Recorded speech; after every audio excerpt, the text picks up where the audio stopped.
ಇವಾಗ ಒಂದು ಬೌಲಲ್ಲಿ 1 ಕಪ್ ಅಷ್ಟು ಮೈದಾನ ತಗೊಂಡಿರೋದು. ಮೈದಾನ ಚೆನ್ನಾಗಿ ಜಡಿ ಮಾಡಿಬಿಟ್ಟು ತಗೊಳ್ಳಿ. ಇವಾಗ ಇದೇ ಮೈದಾಕೇನೆ ನಾವು ಒಂದು 3 ಸ್ಪೂನ್ ಅಷ್ಟು ಚಿರೋಟಿ ರವೆನ ಹಾಕೋತಾ ಇದ್ದೀನಿ. ಚಿರೋಟಿ ರವೆ ಇಲ್ಲ ಅಂದ್ರೆ ದಪ್ಪ ರವೆ ಇದ್ರೆ ದಪ್ಪ ರವೆನ ಸ್ವಲ್ಪ ಮಿಕ್ಸರ್ಗೆ ಹಾಕೊಂಡು ಹಾಕೋಬೇಕು. ಚಿರೋಟಿ ರವೆ ಯಾಕೆ ಸೇರಿಸಬೇಕು ಪ್ರತಿಭಾ? ತುಂಬಾ ಕ್ರಿಸ್ಪಿಯಾಗಿ ಮತ್ತೆ ಚೆನ್ನಾಗಿ ಬರುತ್ತೆ ಅಂತ. ಸೊ ಇವಾಗ ಇದೇ ಹಿಟ್ಟದಲ್ಲಿ ಚಿಟಿಕೆ ಅಷ್ಟು ಉಪ್ಪನ್ನ ಹಾಕೊಳ್ಳೋಣ. ಇದರಿಂದ ತುಂಬಾ ಒಳ್ಳೆ ಫ್ಲೇವರ್ ಬರುತ್ತೆ. ಇವಾಗ ಇದಕ್ಕೆ ನಾನು 2 ಸ್ಪೂನ್ ಅಷ್ಟು ತುಪ್ಪನ ಸೇರಿಸ್ತಾ ಇದ್ದೀನಿ. ತುಪ್ಪ ಏನು ಬಿಸಿ ಮಾಡ್ಕೊಂಡಿಲ್ಲ, ನಾರ್ಮಲ್ ಆಗಿನೇ ಹಾಕೋತಾ ಇದ್ದೀನಿ. ನಿಮ್ಮ ಹತ್ರ ತುಪ್ಪ ಬೇಡ ನಮ್ಗೆ ಅಂದ್ರೆ ಎಣ್ಣೆನೂ ಹಾಕೋಬಹುದು. ಹಾಕೊಂಡು ಇದನ್ನೆಲ್ಲ ಚೆನ್ನಾಗಿ ನಾವು ಮಿಕ್ಸ್ ಮಾಡ್ಕೋಬೇಕು. ಹಿಟ್ಟಿಗೆಲ್ಲ ಕಡೆ ಹತ್ತೋ ತರ ತಿಕ್ಕಿ ನಾವು ಇದನ್ನ ಮಿಕ್ಸ್ ಮಾಡ್ಕೋಬೇಕು. ಇದನ್ನೆಲ್ಲ ಚೆನ್ನಾಗಿ ಮಿಕ್ಸ್ ಮಾಡ್ಕೊಂಡಿದ್ದೀವಲ್ಲ ಆಶಾ, ಇದನ್ನ ಹಿಂಗ್ ಉಂಡೆ ಕಟ್ಟಿದ್ರೆ ಈ ತರ ಉಂಡೆ ಬಂದೇ ಇರಬೇಕು. ಸೊ ನೋಡಿ ಇಲ್ಲೆಲ್ಲ ಕ್ರಂಬಲ್ಸ್ ತರ ಕಾಣ್ತಾ ಇದೆ. ಚೆನ್ನಾಗಿ ತುಪ್ಪ ಅಂಟ್ಕೊಂಡಿದೆ. ಇವಾಗ ಇದಕ್ಕೆ ಸ್ವಲ್ಪ ನೀರನ್ನ ಹಾಕೊಂಡು ನಾರ್ಮಲ್ ಆಗಿ ನಾವು ಚಪಾತಿ ಹಿಟ್ಟು ಕಲಿಸ್ತೀವಲ್ಲ ಅದ್ರಕ್ಕಿಂತನೂ ಗಟ್ಟಿ ಹಿಟ್ಟನ್ನ ಕಲಿಸ್ಕೋಬೇಕು. ಗಟ್ಟಿ ಕಲಿಸ್ಕೊಬೇಕು. ಹೌದು, ಸ್ವಲ್ಪ ನೀರನ್ನ ಹಾಕೊಂಡು ನಾರ್ಮಲ್ ನೀರೇ ತಗೊಂಡಿರೋದು ನಾನು, ಬಿಸಿ ನೀರೇನು ತಗೊಂಡಿಲ್ಲ. ಗಟ್ಟಿಯಾಗಿರ್ಬೇಕು ಹಿಟ್ಟು. ಸೊ ಇದನ್ನ ನೀಟಾಗಿ ನಾವು ಕಲಿಸ್ಕೊಂಡು ಬರೋಣ. ನೋಡಿ ಈ ತರ ನಾದ್ಕೊಬೇಕು. ನೋಡಿ ಇಷ್ಟು ಗಟ್ಟಿಯಾಗಿ ಕಲಿಸ್ಕೊಂಡ್ ಬಂದಿದೀವಿ. ಸೊ ಇವಾಗ ಇದನ್ನ ಒಂದು 10 ರಿಂದ 15 ನಿಮಿಷ ನಾವು ರೆಸ್ಟ್ ಇಡೋಣ. ಅಷ್ಟೊತ್ತನ ಸ್ಟಫಿಂಗ್ ರೆಡಿ ಮಾಡ್ಕೊಳ್ಳೋಣ. ನೋಡಿ ಇಲ್ಲಿ ಒಂದು ಬೌಲ್ ತಗೊಂಡಿರೋದು. ಈ ಬೌಲಕ್ಕೆ ನಾವು ಒಂದು ಸ್ಟಫಿಂಗ್ ಅನ್ನ ಮಾಡ್ಕೋತಾ ಇದೀವಿ. ಆ ಸ್ಟಫಿಂಗಕ್ಕೆ ಇಲ್ಲಿ ನಾನು 2 ಸ್ಪೂನ್ ಅಷ್ಟು ಕಾರ್ನ್ ಫ್ಲೋರ್ ನ ತಗೋತಾ ಇದ್ದೀನಿ. 2 ರಿಂದ 3 ಸ್ಪೂನ್ ನೀವು ತಗೊಳ್ಳಿ. ಇದ್ರ ಬದಲು ಬೇರೆ ಏನಾದ್ರು ಹಾಕ್ಬೋದಾ? ಇದ್ರ ಬದಲು ನಿಮ್ಮ ಹತ್ರ ಕಾರ್ನ್ ಫ್ಲೋರ್ ಇಲ್ಲ ಅಂದ್ರೆ ಅಕ್ಕಿ ಹಿಟ್ಟು ಹಾಕೋಬಹುದು, ಇಲ್ಲ ಅಂದ್ರೆ ಒಂದ್ ಸ್ವಲ್ಪ ಮೈದಾನೂ ಹಾಕೋಬಹುದು. ಬಟ್ ಕಾರ್ನ್ ಫ್ಲೋರ್ ಇಂದ ತುಂಬಾ ಕ್ರಿಸ್ಪಿ ಗರಿ ಮತ್ತೆ 1 ತಿಂಗಳು ಇಟ್ಟರು ಅದನ್ನ ಸಾಫ್ಟ್ ಆಗಲ್ಲ. ಸೊ ಇದಕ್ಕೆ ಇವಾಗ ನಾನು 2 ಸ್ಪೂನ್ ಅಷ್ಟು ತುಪ್ಪನ ಹಾಕೋತಾ ಇದ್ದೀನಿ. ಹಾಕೊಂಡು ಇದನ್ನೆಲ್ಲ ಚೆನ್ನಾಗಿ ನಾವು ಬೀಟ್ ಮಾಡಬೇಕು. ನೋಡಿ ಇದು ಮಿಕ್ಸ್ ಮಾಡ್ತಾನು ನಾವು ತುಪ್ಪ ಬಿಸಿ ಮಾಡಿ ಹಾಕಿಲ್ಲಲ್ಲ, ಹಾಗಾಗಿ ಇದು ಪುಡಿ ತರ ಇರುತ್ತೆ. ಇದನ್ನೇ 1 ಸೆಕೆಂಡಕ್ಕೆ ನಾವು ಗ್ಯಾಸ್ ಮೇಲೆ ಬಿಸಿ ಮಾಡ್ಕೊಂಡು ಬರೋಣ. 1 ಸೆಕೆಂಡ್ ಬರೀ ಗ್ಯಾಸ್ ಮೇಲೆ ಹಿಂಗೆ ಇಟ್ಕೊಂಡು ಹಿಂಗೆ ತಕೊಂಡು ಬಂದ್ಬಿಡ್ಬೇಕು. ಸೊ ನೋಡಿ ಇದನ್ನು ಸ್ವಲ್ಪ ನಾನು ಬಿಸಿ ಮಾಡ್ಕೊಂಡು ಬಂದಿದ್ದೀನಿ. ಬಾಂಡ್ಲಿನೂ ಬಿಸಿಯಾಗಿಲ್ಲ, ಬರೀ ತಳ ಮಾತ್ರ ಬಿಸಿಯಾಗಿದೆ. ಸೊ ಈ ಥರ ನಾವು ಇದನ್ನು ಬೀಟ್ ಮಾಡ್ಕೋಬೇಕು. ಅಕಸ್ಮಾತ್ ನೀವು ಬೇಡ ನಮಗೆ ಇದನ್ನು ಮತ್ತೆ ರೀಹೀಟ್ ಮಾಡೋದು ಬೇಡ ಅಥವಾ ಬಿಸಿ ಮಾಡೋದು ಬೇಡ ಅಂದರೆ ಬಿಸಿ ತುಪ್ಪನೇ ನೀವು ಇದಕ್ಕೆ ಹಾಕೋಬಹುದು. ತುಪ್ಪ ಬೇಡ ಅಂದರೆ ಎಣ್ಣೆ ಹಾಕೊಳ್ಳಿ. ಎಣ್ಣೆನೂ ಹಾಕೋಬಹುದು. ಬೆಣ್ಣೆನೂ ಹಾಕೋಬಹುದು. ಬಟ್ ಬೆಣ್ಣೆಗೆ ಅಷ್ಟು ಟೇಸ್ಟ್ ಕರೆಕ್ಟ್ ಆಗಿ ಬರಲ್ಲ. ಹಾಗಾಗಿ ಎಣ್ಣೆ ಅಥವಾ ತುಪ್ಪನ ನೀವು ಇಲ್ಲಿ ಬೆಳೆಸಿ. ಫ್ಲೋರ್ ಹಿಟ್ಟಿಗೆ ತುಪ್ಪನ ಬಿಸಿ ಮಾಡಿ ಹಾಕಿದ್ರೆ ಮತ್ತೆ ಬಿಸಿ ಮಾಡೋದು ಬೇಕಾಗಲ್ಲ. ನಾನು ಇಲ್ಲಿ ಮರ್ತ್ ಬಿಟ್ಟು ಹಸಿದೆ ಹಾಕೊಂಡಿದ್ದೀನಿ. ಅದಕ್ಕೋಸ್ಕರ ಮತ್ತೆ ನಾನು ಒಂದ್ ಸ್ವಲ್ಪ ಬಾಂಡ್ಲಿನ ಬಿಸಿ ಮಾಡ್ಕೊಂಡಿದ್ದೀನಿ, ಅಂದ್ರೆ ತುಪ್ಪನ ಮೆಲ್ಟ್ ಮಾಡ್ಕೊಂಡಿದ್ದೀನಿ ಅಷ್ಟೇನೆ. ಇದನ್ನ ಚೆನ್ನಾಗಿ 1-2 ನಿಮಿಷ ಬೀಟ್ ಮಾಡ್ಕೊಳ್ಳೋಣ. ಸೊ ನೋಡಿ ಇದು 1-2 ನಿಮಿಷ ಇದನ್ನ ಬೀಟ್ ಮಾಡ್ಕೊಂಡಿದೀವಿ. ಹಾಗಾಗಿ ಇವಾಗ ಇದನ್ನ ಪಕ್ಕಕ್ಕೆ ಇಡೋಣ. ಇದ್ರ ಕೆಲಸ ಆಮೇಲೆ. ನೋಡಿ ಪ್ಯಾನ್ ನ ಬಿಸಿಗೆ ಇಟ್ಕೊಂಡಿದೀವಿ. 1 ಸ್ಪೂನ್ ಅಷ್ಟು ತುಪ್ಪನ ಸೇರಿಸ್ಕೊಳ್ತಾ ಇದ್ದೀನಿ. ನೋಡಿ ಇಲ್ಲಿ ಚಿರೋಟಿ ರವೆ ಇದೆಯಲ್ಲ, ಒಂದು 1/4 ಬೌಲ್ ಆಗುವಷ್ಟಿದೆ ಈ ಬೌಲಲ್ಲಿ. ಇದನ್ನ ಹಾಕಿ ಚೆನ್ನಾಗಿ ಬಿಸಿ ಮಾಡ್ಕೊಬೇಕು. ನೋಡಿ ಈ ತರ ನೀಟಾಗಿ ಫ್ರೈ ಮಾಡ್ಕೊಬೇಕು. ರವೆ ಹಸಿ ಸ್ಮೆಲ್ ಹೋಗೋ ತನಕನೂ ನಾವು ಫ್ರೈ ಮಾಡಬೇಕು. ನೋಡಿ ಈ ತರ ಚೆನ್ನಾಗಿ ಹುರ್ಕೊಬೇಕು. ನೋಡಿ ರೆಡ್ ಕಲರ್ ಬಂದಿದೆ ಸ್ವಲ್ಪ. ಇದು ಮೀಡಿಯಂ ಫ್ಲೇಮ್ ಅಲ್ಲಿ ನಾವು ಹುರ್ಕೊಂಡಿರೋದು ಆಶಾ. ಇವಾಗ ಇದನ್ನ ಫ್ಲೇಮ್ ಅನ್ನ ಲೋ ಅಲ್ಲಿ ಇಟ್ಕೊಂಡಿದ್ದೀನಿ. ಇವಾಗ ಇದ್ರ ಒಳಗಡೆ ನಾವು ಒಂದ್ ಸ್ವಲ್ಪ ಡ್ರೈ ಫ್ರೂಟ್ಸ್ ಅನ್ನ ಹಾಕೊಳ್ಳೋಣ. ನೋಡಿ ಇಲ್ಲಿ ನಾನು ಸಣ್ಣದಾಗಿ ಕಟ್ ಮಾಡ್ಕೊಂಡಿರುವಂತ ಕಾಜು ಮತ್ತು ಬಾದಾಮ್ ತಗೊಂಡಿರೋದು. ಇದ್ರ ಜೊತೆ ನಾವು ತುರ್ದು ಇಟ್ಕೊಂಡಿದ್ವಲ್ಲ ಕೊಬ್ಬರಿನ, ಅದನ್ನ ಹಾಕೋತಾ ಇದ್ದೀನಿ. ಹಾಗೆ ತೆಳಗಡೆ ಇದು ಫ್ಲೇಮ್ ಆನ್ ಇದೆ, ಹಾಗಾಗಿ ಲೋ ಫ್ಲೇಮ್ ಅಲ್ಲಿ ಇದೆ. ಬೇಗ ಎಲ್ಲ ಇಂಗ್ರೀಡಿಯೆಂಟ್ಸ್ ನ ಹಾಕೋಬೇಕು. ಇಲ್ಲಿ ನಾನು ಪಾಪಿ ಸೀಡ್ ಅಂದ್ರೆ ಗಸಗಸೆನ ಹಾಕೋತಾ ಇದ್ದೀನಿ 2 ಸ್ಪೂನ್ ಅಷ್ಟು. ಇದರಿಂದ ತುಂಬಾ ಒಳ್ಳೆ ರುಚಿ ಬರುತ್ತೆ. ಇಲ್ಲಿ ಒಂದು 1/2 ಸ್ಪೂನ್ ಅಷ್ಟು ನಾನು ಇಲ್ಲಿ ಏಲಕ್ಕಿ ಪುಡಿನ ತಗೊಂಡಿದ್ದೀನಿ. ಇದನ್ನೆಲ್ಲಾನು 1 ನಿಮಿಷ ನಾವು ಒಂದು ಮೀಡಿಯಂ ಫ್ಲೇಮ್ ಅಲ್ಲಿ ಹುರ್ಕೊಳ್ಳೋಣ. ನೋಡಿ ನಾವು ಈ ತರ ಹುರ್ಕೊಳ್ಳೋದ್ರಿಂದ 1 ತಿಂಗಳ ತನಕನೂ ಕೆಡೋದಿಲ್ಲ. ನೀವು ಯಾವ ಹಬ್ಬಕ್ಕೆ ಬೇಕಾದ್ರೂ ಮಾಡ್ಕೊಬಹುದು. ನೋಡಿ ಇದ್ರಲ್ಲೆಲ್ಲ ಚೆನ್ನಾಗಿ ಘಮ್ ಅಂತ ವಾಸನೆ ಬರ್ತಾ ಇದೆ ಅಲ್ಲ. ಇವಾಗ ಕೊಬ್ಬರಿನೂ ಬಿಸಿಯಾಗಿದೆ, ಎಲ್ಲ ಚೆನ್ನಾಗಿ ಹುರಿದಿದೆ. ಇವಾಗ ಫ್ಲೇಮ್ ಅನ್ನ ಆಫ್ ಮಾಡ್ಕೊಳ್ಳೋಣ.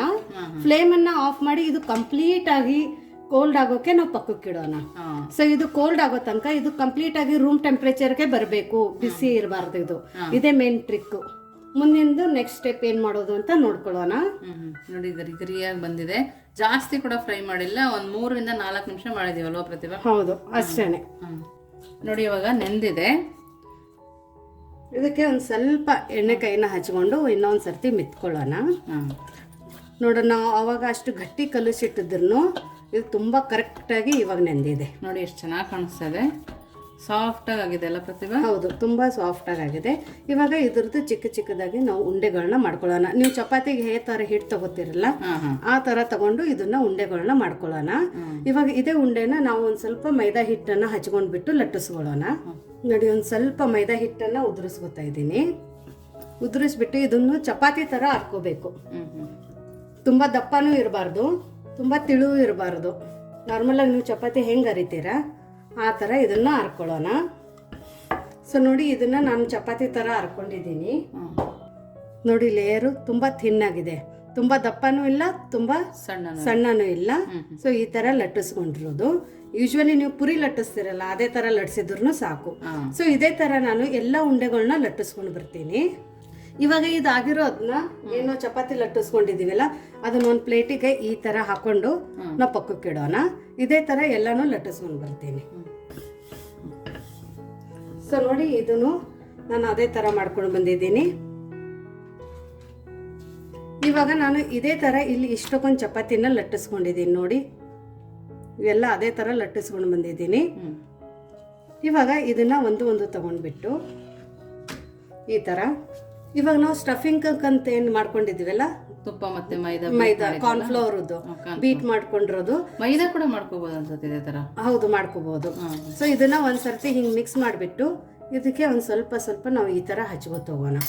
ಸೊ ಕೈಯಿಂದ ನೀಟಾಗಿ ಸರ್ವ್ ಇದ್ರೆ ಚೆನ್ನಾಗಿ ಬರುತ್ತೆ. ಎಲ್ಲ ಕಡೆನೂ ಅಂಟಿರ್ಬೇಕಿದು ಈ ಥರ. ಸೊ ನೋಡಿ, ಇದನ್ನ ಈ ಥರ ಹಾಕೊಂಡ ನಂತರ ಇದ್ರ ಮೇಲೆ ಒಂದು ಸ್ವಲ್ಪ ಮೈದಾ ಹಿಟ್ಟನ್ನು ಉದುರಿಸ್ಕೊಳ್ಳೋಣ. ಆಮೇಲೆ ಇದ್ರ ಮೇಲೆ ಇನ್ನೊಂದು ಚಪಾತಿನ ನಾವು ಇದೇ ಥರ ಇಟ್ಕೊಳ್ಳೋಣ ನೀಟಾಗಿ. ಮತ್ತೆ ಇದಕ್ಕೆ ನಾವು ಇದನ್ನ ಹಚ್ಕೊಳ್ಳೋಣ. ಸೊ ಎಲ್ಲದನ್ನು ನಾವು ಚಪಾತಿ ಎಷ್ಟು ನಾವು ಮಾಡ್ಕೊಂಡಿದ್ದೀವಿ ಅದೆಲ್ಲ ಮುಗಿಯೋ ತನಕನೂ ನಾವು ಇದೇ ಥರ ಹಚ್ಕೊಂಡು ಬರಬೇಕು.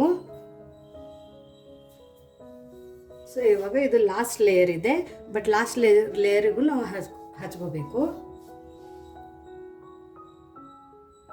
ಸೊ ಈ ಥರ ಉಳಿದಿರೋದೆಲ್ಲನೂ ಹಚ್ಕೊಂಡ್ಬಿಡಿ, ಯಾಕಂದರೆ ಇವಾಗ ಇನ್ನೊಂದು ಚಪಾತಿ ಇಲ್ಲ. ಸೊ ಹಾಗಾಗಿ ಅದು ವೇಸ್ಟ್ ಆಗುತ್ತೆ. ಹಾಗಾಗಿ ಉಳಿದಿರೋದೆಲ್ಲನೂ ನಾವು ಇದಕ್ಕೆ ಹಚ್ಕೊಂಡು ಬಿಡೋಣ. ನೀಟಾಗಿ ಎಡ್ಜಸ್ಸಕ್ಕೆಲ್ಲ ಕಡೆ ಹಚ್ಕೋಬೇಕು. ಇದರಿಂದ ಲೇಯರ್ ಆಗಿ ಬಂದು ತುಂಬ ಚೆನ್ನಾಗಿ ಮತ್ತು ಕ್ರಿಸ್ಪಿಯಾಗಿ ಬರುತ್ತೆ. ಇದ್ರ ಮೇಲೂ ಇವಾಗ ನಾವು ಮೈದಾ ಹಿಟ್ಟನ್ನು ಉದುರಿಸ್ಕೊಳ್ಳೋಣ.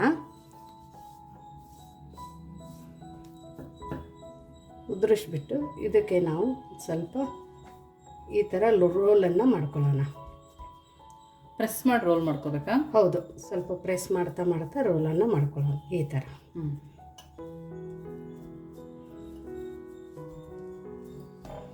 ಈ ಥರ ಆಗುತ್ತೆ ಇದು. ಇಲ್ಲ ಅಂದರೆ ಬಿಡಿಸ್ಕೊಳತ್ತೆ ಅದು. ಹೌದು.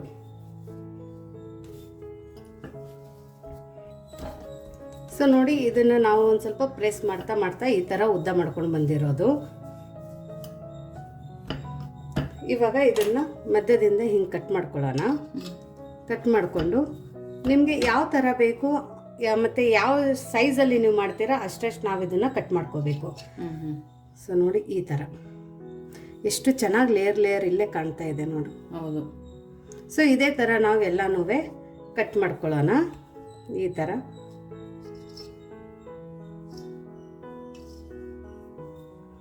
ನೋಡಿ, ಎಲ್ಲ ಲೇಯರೂ ಇದೇ ಥರ ಬಂದಿದೆ.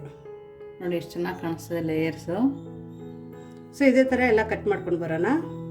ನೋಡಿ, ಎಲ್ಲದನ್ನೂ ನಾವು ಈ ಥರ ಕಟ್ ಮಾಡ್ಕೊಂಡು ಬಂದಿದ್ದೀವಿ. ಇವಾಗ ಇದನ್ನೆಲ್ಲನೂ ಒಂದು ಬೌಲಿಗೆ ಹಾಕೊಳ್ಳೋಣ. ಹಾಕೊಂಡ್ಬಿಟ್ಟು ಮತ್ತೆ ಇದನ್ನು ನಾವು ಹಾಗೇನೆ ಒಂದೊಂದು ಉಳ್ಳೆ ತಗೋತೀವಲ್ಲ ಆ ಟೈಮಲ್ಲಿ ಮುಚ್ಚಿನೇ ಇಡಬೇಕು. ಇದಕ್ಕೆ ಗಾಳಿ ಆಡಬಾರ್ದು, ಇಲ್ಲ ಅಂದರೆ ಹಿಟ್ಟು ಗಟ್ಟಿ ಆಗಿಬಿಡುತ್ತೆ ಮತ್ತೆ. ನೋಡಿ, ಈ ಥರ ಎಲ್ಲನೂ ಆಗಿದೆ. ಇದನ್ನು ಇವಾಗ ಮುಚ್ಚಿಬಿಟ್ಟು ಪಕ್ಕಕ್ಕೆ ಇಡೋಣ. ಇಲ್ಲಿ ನಮ್ಮದು ಸ್ಟಫಿಂಗ್ ಇವಾಗ ರೆಡಿಯಾಗಿದೆ. ತಣ್ಣಗಾಗಿದೆ. ನೋಡಿ, ಇದು ಸ್ಟಫಿಂಗ್ ಇವಾಗ ರೆಡಿಯಾಗಿದೆ. ತುಂಬ ತಣ್ಣಗಾಗಿದೆ, ರೂಮ್ ಟೆಂಪ್ರೇಚರ್ಗೆ ಬಂದಿದೆ. ಇವಾಗ ನಾವು ಇದ್ರ ಒಳಗಡೆ ಸ್ವೀಟಿಗೋಸ್ಕರ ಪುಡಿ ಮಾಡ್ಕೊಂಡಿರೋಂಥ ಸಕ್ಕರೆನ ಹಾಕೋತಾ ಇದ್ದೀನಿ. ನೀವು ಬೇಕಂದ್ರೆ ಇಲ್ಲಿ ಬೆಲ್ಲನೂ ಹಾಕೋಬಹುದು. ಸಕ್ಕರೆ ಪುಡಿ ಮಾಡದೆ ಕೂಡ ಹಾಕೋಬಹುದಾ? ಪುಡಿ ಮಾಡದೆ ಕೂಡ ಹಾಕೋಬಹುದು, ಬಟ್ ಅಷ್ಟು ಒಳ್ಳೆ ಫ್ಲೇವರ್ ಕೊಡಲ್ಲ. ಇದನ್ನು ನೀವು ರುಚಿ ನೋಡಿಬಿಟ್ಟು ಇದಕ್ಕೆ ಸಕ್ಕರೆನ ಹಾಕೊಳ್ಳಿ. ಸಕ್ಕರೆನ ನಾನು ಮಿಕ್ಸಿಯಲ್ಲಿ ಪುಡಿ ಮಾಡ್ಕೊಂಡಿರೋದು ಅಷ್ಟೇ, ಪ್ಲೇನ್ ಸಕ್ಕರೆನ. ಇವಾಗ ಇದನ್ನೆಲ್ಲನೂ ನಾವು ಚೆನ್ನಾಗಿ ಮಿಕ್ಸ್ ಮಾಡ್ಕೊಳ್ಳೋಣ. ಸಕ್ಕರೆ ಬದಲಾಗಿ ನಾವು ಸಕ್ಕರೆ ತಿನ್ನಲ್ಲ ಅನ್ನೋರು ಬೆಲ್ಲನ ತುರಿದು ಬಿಟ್ಟು ಹಾಕೊಳ್ಳಿ. ಸೊ ನೋಡಿ ಇವಾಗ ಇದೆಲ್ಲ ಚೆನ್ನಾಗಿ ಮಿಕ್ಸ್ ಆಗಿದೆ. ಇವಾಗ ಇದು ಸ್ಟಫಿಂಗು ರೆಡಿ ಆಗಿದೆ ಕರ್ಚಿಕಾಯಿ ಮಾಡೋಕ್ಕೆ. ಇದನ್ನು ನಾವು ಎತ್ಬಿಟ್ಟು ಪಕ್ಕಕ್ಕೆ ಇಡೋಣ. ಸೊ ನೋಡಿ ಇಲ್ಲಿ ಒಂದು ಉಂಡೆನ ತೊಗೊಂಡಿರೋದು. ಈ ಉಂಡೆನ ನಾವು ಈ ಥರ ಇಡಬೇಕು. ಈ ಥರ ಇಟ್ಬಿಟ್ಟು ಆಮೇಲೆ ಪ್ರೆಸ್ ಮಾಡಬೇಕು. ಇಲ್ಲಿ ಲೇಯರ್ಸನ್ನು ಹಾಗೆ ಕಾಣಿಸ್ತಾ ಇರಬೇಕು. ಸೊ ಇನ್ನೊಂದು ಸರ್ತಿ ಹೇಳ್ತೀನಿ, ಇಲ್ಲಿ ಮಿಸ್ಟೇಕ್ ಮಾಡ್ತಾರೆ. ಉಂಡೆನ ನಾವು ಹಿಂಗೆ ಪ್ರೆಸ್ ಮಾಡಬಾರ್ದು, ಈ ಥರ ಇಟ್ಕೊಂಡು ಆಮೇಲೆ ಪ್ರೆಸ್ ಮಾಡಬೇಕು. ಆವಾಗ ಈ ಲೇಯರ್ಸ್ ಆಚೆ ಬರುತ್ತೆ. ಸೊ ಇವಾಗ ಇದನ್ನು ಲಟ್ಟಿಸ್ಕೊಳ್ಳೋಣ ಈ ಥರ. ಸೊ ನೋಡಿ ಈ ಥರ ಒಂದು ಸ್ವಲ್ಪ ಲಟ್ಟಿಸ್ಕೊಳ್ಳೋಣ ಎಲೆ ಥರನ. ಇವಾಗ ಇದ್ರ ಮಧ್ಯದಲ್ಲಿ ನಾನು ಸ್ಟಫಿಂಗನ್ನು ಹಾಕ್ತಾ ಇದ್ದೀನಿ. ಸ್ಟಫಿಂಗನ್ನು ಹಾಕಬೇಕಾದ್ರೆ ಒಂದೊಂದು ಸರ್ತಿ ಈ ಕಡೆ ಎಲ್ಲ ಕಡೆ ಸ್ಪ್ರೆಡ್ ಆಗುತ್ತೆ. ಹಾಗಾಗಿ ಒಂದು ಕೈನ ಹಿಂಗೆ ಅಡ್ಡ ಇಟ್ಕೊಂಡು ಇಲ್ಲಿ ನಾವು ಈ ಥರ ಲೈನ್ ಹೊಡೆದಂಗೆ ಇಲ್ಲಿ ಸ್ಟಫಿಂಗನ್ನು ಹಾಕಬೇಕು. ಅವಾಗ ಸ್ಟಫಿಂಗ್ ತುಂಬ ನೀಟಾಗಿ ಕುತ್ಕೊಳ್ಳುತ್ತೆ ನೋಡಿ. ಇವಾಗ ಒಂದು ಸ್ವಲ್ಪ ನೀರಿನ ಕೈನ ತೊಗೊಂಡ್ಬಿಟ್ಟು ಈ ಕಡೆ ಎಲ್ಲ ಕಡೆ ನಾವು ಇದನ್ನು ಎಜ್ಜೆಸಕ್ಕೆ ನೀರನ್ನು ಹಚ್ಕೊಳ್ಳೋಣ. ನೀರು ಬೇಡ ಅಂದರೆ ಹಾಲು ಹಚ್ಕೋಬೋದು. ಕರ್ಚಿಕಾಯಿ ಹೊಡಿಬಾರ್ದು ಅಂತೇಳಿ ನೀಟಾಗಿ ಕ್ಲೋಸ್ ಆಗಬೇಕಲ್ಲ ಆಶಾ, ಎಣ್ಣೆನಲ್ಲಿ ಇಲ್ಲ ಅಂದರೆ ಬಾಯಿ ಬಿಡುತ್ತೆ ಅಂತ. ಇದನ್ನು ಈ ಥರ ತಗೊಂಡು ನೀಟಾಗಿ ಪ್ರೆಸ್ ಮಾಡ್ಕೊಳ್ಳೋಣ. ಸೊ ಎಜ್ಜೆಸನ್ನು ನೀಟಾಗಿ ಪ್ರೆಸ್ ಮಾಡ್ಕೋಬೇಕು. ನೀವು ಬೇಕಂದರೆ ಇದು ಎಜ್ಜೆಸ್ಸೂ ಶೇಪ್ ಕೊಡ್ತೀವಿ, ಡಿಸೈನ್ ಕೊಡ್ತೀವಿ ಅಂದರೆ ಈ ಥರ ಕಟ್ ಮಾಡ್ಕೋಬೋದು. ಇಲ್ಲ ಬೇಡ ಅಂದರೆ ಪ್ರೆಸ್ ಮಾಡಿಬಿಟ್ಟು ಹಾಗೇನೆ ಯೂಸ್ ಮಾಡ್ಕೋಬೋದು. ಸೊ ನೋಡಿ ಎಷ್ಟು ಚೆನ್ನಾಗಿ ಕರ್ಚಿಕಾಯಿ ರೆಡಿಯಾಗಿದೆ. ಇದೇ ಥರ ಎಲ್ಲ ಕರ್ಚಿಕಾಯಿನ ಮಾಡ್ಕೊಂಡು ಬರೋಣ. ನೋಡಿ ಇವಾಗ ಎಣ್ಣೆನ ಬಿಸಿಗೆ ಇಟ್ಕೊಂಡಿದ್ದೀವಿ. ಎಣ್ಣೆ ಚೆನ್ನಾಗಿ ಕಾಯಬೇಕು. ನೋಡಿ ಒಳಗಡೆ ಒಂದು ಸ್ವಲ್ಪ ಹಿಟ್ಟನ್ನು ಹಾಕಿ ನೋಡೋಣ. ಈ ಥರ ಬಬಲ್ಸ್ ಬಂದು ಮೇಲ್ಗಡೆ ಹಿಟ್ಟು ಬಂದುಬಿಟ್ರೆ ಇದ್ರ ಒಳಗಡೆ ಇವಾಗ ನಾವು ಕರ್ಚಿಕಾಯಿನ ಬಿಡೋಣ. ಇದನ್ನು ತಕೊಂಡು ಬಿಡೋಣ. ಇವಾಗ ಲೋ ಫ್ಲೇಮ್ ಮಾಡಿಬಿಟ್ಟು ನಾವು ಮಾಡ್ಕೊಂಡಿರೋಂಥ ಕರ್ಚಿಕಾಯಿನ ಒಳಗಡೆ ಬಿಡೋಣ.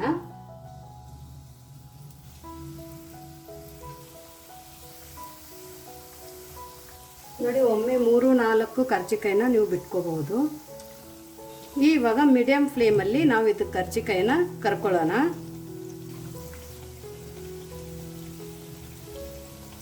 ನೋಡಿ ಇಲ್ಲೇ ಲೇಯರ್ಸ್ ಬಿಡ್ತಾ ಇದ್ದಾವೆ. ಇವಾಗ ಇಲ್ಲಿ ಮೇಲ್ಗಡೆ ಕಲರ್ ಚೇಂಜ್ ಆಗ್ತಾ ಇದೆಲ್ಲ, ಆ ಟೈಮಲ್ಲಿ ನಾವು ಇದನ್ನು ಟರ್ನ್ ಮಾಡ್ಕೊಳ್ಳೋಣ. ನೀಟಾಗಿ ಕೇರ್ಫುಲ್ಲಾಗಿ ಮಾಡ್ಕೊಳ್ಳಿ. ನೋಡಿ ತುಂಬ ಚೆನ್ನಾಗಿ ಲೇಯರ್ಸ್ ಕಾಣಿಸ್ತಾ ಇದೆ.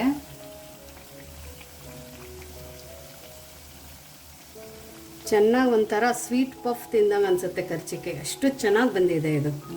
ಇಲ್ಲಿ ನೋಡಿ ಇಲ್ಲೆಲ್ಲ ಲೇಯರ್ಸು. ಹೌದು ಕಾಣಿಸ್ತಾ ಇದೆ. ಇವಾಗ ಇದನ್ನೊಂದು ಸ್ವಲ್ಪ ಗೋಲ್ಡನ್ ಬ್ರೌನ್ ಆಗೋ ತನಕ ಮೀಡಿಯಂ ಫ್ಲೇಮಲ್ಲಿ ಕರ್ಕೊಳ್ಳೋಣ ಆಶಾ. ಇದಕ್ಕೆ ಹೈ ಫ್ಲೇಮ್ ಇಡಂಗಿಲ್ವಾ? ಇಲ್ಲ ಮೀಡಿಯಂ ಫ್ಲೇಮಲ್ಲಿನೇ ಕರ್ಕೋಬೇಕು. ಆವಾಗ ಕ್ರಿಸ್ಪಿಯಾಗಿ ಬರುತ್ತೆ, ಸುಮಾರು ದಿವಸ ಕ್ರಿಸ್ಪಿಯಾಗಿನೇ ಉಳ್ಕೊಳ್ಳುತ್ತೆ. ನೋಡಿ ಇವಾಗ ಇದು ಚೆನ್ನಾಗಿ ಗೋಲ್ಡನ್ ಬ್ರೌನಲ್ಲಿ ಕರ್ಕೊಂಡಿದ್ವಿಲ್ಲ, ಇದನ್ನ ಇವಾಗ ತಕ್ಕೊಳ್ಳೋಣ. ನೋಡಿ ಎಷ್ಟು ಚೆನ್ನಾಗಿ ಕಾಣಿಸ್ತಾ ಇದೆ. ನೋಡಿ ಲೇಯರ್ಸ್ ಕೂಡ ಇಲ್ಲಿ ನೀಟಾಗಿ ಕಾಣಿಸ್ತಾ ಇದೆ. ಇದಕ್ಕೆ ತುಂಬ ಚೆನ್ನಾಗಿ ಲೇಯರ್ ಬಂದಿದೆ. ಸೊ ಇದೇ ಥರ ನಾವು ಎಲ್ಲ ಕರ್ಚಿಕಾಯಿನ ಮಾಡ್ಕೊಳ್ಳೋಣ. ಸೊ ನೋಡಿ ಇಲ್ಲಿ ಕರ್ಚಿಕಾಯಿನ ಲೇಯರ್ನ ಇಲ್ಲಿ ನೋಡ್ಬೋದಲ್ಲ, ಕ್ರಿಸ್ಪಿ ನೋಡಿ ತುಂಬ ಚೆನ್ನಾಗಿ ಬಂದಿದೆ. ಎಲ್ಲ ಕಡೆಯಿಂದ ಲೇಯರ್ ಬಂದಿದೆ. ಎಣ್ಣೆನೂ ಜಾಸ್ತಿ ಅಬ್ಸರ್ವ್ ಮಾಡ್ಕೊಂಡಿಲ್ಲ, ಅಷ್ಟು ಚೆನ್ನಾಗಿ ಬಂದಿದೆ. ಇವಾಗ ನೋಡಿ ಸೌಂಡು,